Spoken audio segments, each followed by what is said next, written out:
Yo guys, Rami here, and in this video we're going to be having a look at the Sony WF1000XM3s.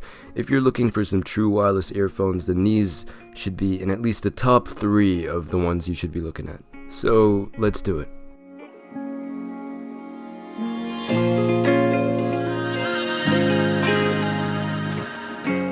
Now, like every sane person on this earth, I bought these guys off Amazon, which will be linked below. And by the way, these links are affiliate links, meaning when you buy these guys, a percentage of the price that you pay will be going to me to help support the channel. You don't pay any extra money, so if you do want to do that, it would be really much appreciated. After you take the earphones and the case out, you'll see that they have ear tips. Now, these are different sizes, so they'll fit you better. And they come in a foam version as well, which is really interesting. Now, if you guys know the Sony WH1000XM3s, these are headphones which are at the top of their game, and these earphones have a very similar name to them, resembling the fact that these should be at the top of their game. Now, as most of you will know, these earphones don't compare with Airpods. They might compare with Airpods Pros, but these are higher end, and they come in at £178 and $149. In comparison to £250 or dollars for the Airpods Pro, so that's amazing. And the build quality of these guys is really good. I love the copper top. It looks so good, and it feels like money, and I'm gonna say that again later on in the video. And something that a lot of people have a concern about is whether these are pocketable or not. Pocketable meaning whether you can put them in your pocket easily. It's as simple as that, and the answer is yes. Now, unlike AirPods, you probably just want to sacrifice a single pocket to these guys instead of throwing multiple things in the same pocket. Now, other than that sexy copper top, it's also made of a rubber kind of material, rubber silicone kind of material, and it actually is a pretty good material and doesn't feel cheap. And at first I thought it was going to get scratched easily, but it wasn't. I was wrong.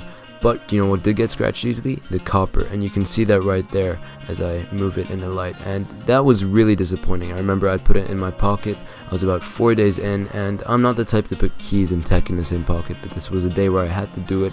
It was only for about 2 hours, and they weren't even facing each other. I don't even know how it happened, but I got that little scratch on the top left, and it was really annoying. But nevertheless, just to prove it to you, in comparison to Galaxy Buds, they're kind of the same size. Obviously the Galaxy Buds are smaller, but they are similar, so pocketability, once again, not an issue. So first thing, in terms of the design of the case, I think it looks incredibly clean. I love the copper on the top. It just looks like pure money. I mean, you take that out your bag, they're gonna be looking like this guy. He's got a few bucks lying around. And second thing is the design of the earpiece. And the earpiece, I think, looks really good. If you're rocking a badass tailored suit, put this on and you're just topping it off. And you tap it, you pause, you're on a call, you seem pretty cool. But yeah, basically overall, in conclusion, for the earphones themselves, it is probably one of the sleekest designs of earphones so far. They look pretty professional, and because of the black color, they look very low-key. You do also have an option to get a beige sort of color, which just looks really nice, and overall they just look really sleek. But one of the key things Sony have always done throughout the majority of their earphones and headphones is have those copper accents on a black background, and I think it is one of the most sleek things a company could possibly add to their product, and it's one of my favorite design choices of last year and this year so far. As you can see, that circular pad on each of the earphones is the touchpad for playback control and controlling noise cancelling and ambient sound. Now, I gotta be honest with you, it's not the most responsive. There are times where it just doesn't work, though I was surprised to see that it actually does work when you have gloves on, so that was pretty cool. But it doesn't work all the time, and sometimes when I press hard it can change the positioning, and it's not the most convenient way of controlling playback. Now, as most people know, there is an app for Android and iOS, and within it you can choose how strong the ambient sound is. And you can also have it focus on voices rather than just cars and the outside noise. So say you're in an airplane sitting next to somebody and you want to hear what they say but not the engine of the plane, then you can turn that on. You can also have it set to change settings on whether you're walking, sitting, on transportation, or running, and I think that's a really cool feature.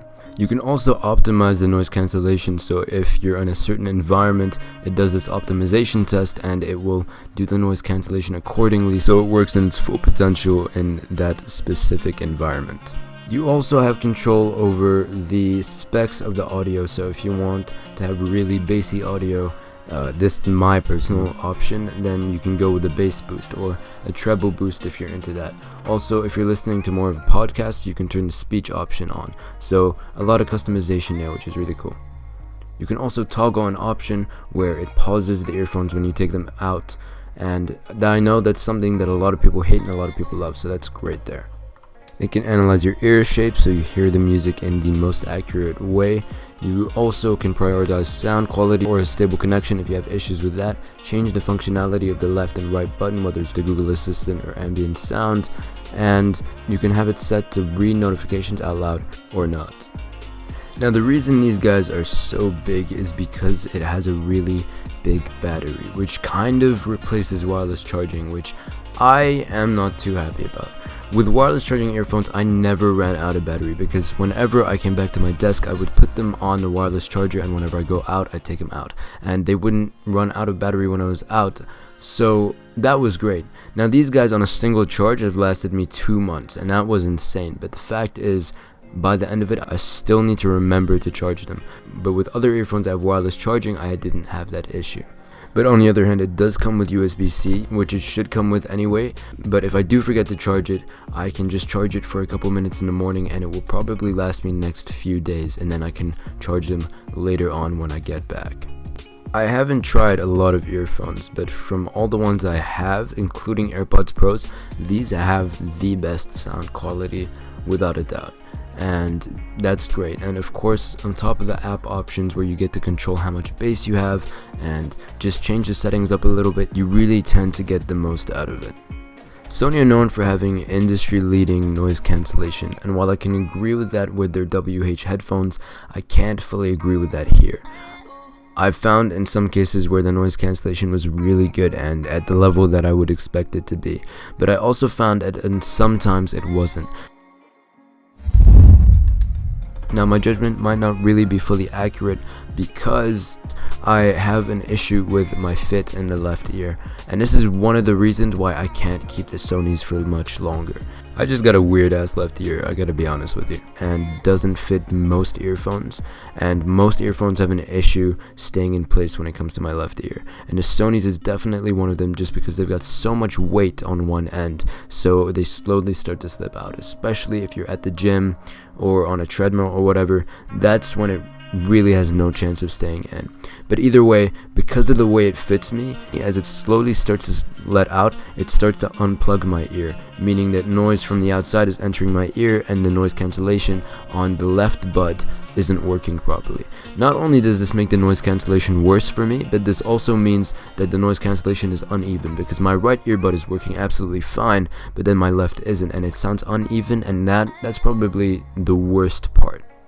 Now something you've also got to bear in mind is that this isn't water or sweat resistant, meaning if you sweat a lot, especially at the gym, don't use it. It's risky, and if it's raining outside, then I would advise taking it off to avoid any damage. That is quite a downside to it, and overall these earbuds just aren't made for a lot of heavy activity. They're not very life-proof. So I really hope you guys enjoyed the video. If you did, please leave a thumbs up and maybe even subscribe if you did like this sort of content and you want to see more, because the channel is kind of small and I'm trying to work my way up. Also go check out my Instagram and Twitter at the El-Naggar if you want to see more of behind the scenes aspect, especially on my Instagram, and I think my feed is pretty cool as well if you want a lot of tech in your feed. And yeah, that's pretty much it for today's video. I hope you guys enjoyed it, and I'll see you in the next one. Adios.